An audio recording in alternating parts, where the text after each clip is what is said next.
जी नाज़रीन, तव्हां अहम ख़बर शेयर कंदा हलूं त पेरू पुलिस जो अदालती हुकूमत मुख़्तलिफ़ ॿिनि ज़मींदारनि जे मुबैना निजी जेलुनि ते छापो हणी 39 हारियुनि खे बाज़ियाब करायो वियो आहे।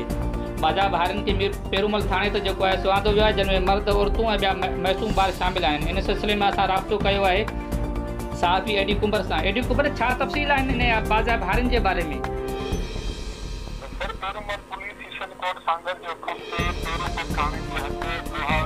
जमींदार अरबाब बार ऐं फिरंग वारी बजाए जमींदार हाजी खान अदरती मुबीना निजी जेलनि ते छापा आया आहिनि, जंहिंमां 39 हारी बाज़ियाब थिया, जंहिंमां आज वसलम ॿाहिर आहे उनजे ज़मीन मां 11 हारी बाज़ियाब थिया ऐं 28 हारी जेको आहे हाजी खान राजर जी ज़मीन मां हारी बाज़ियाब थिया। किशन कोट सांगर जो कमु कयो।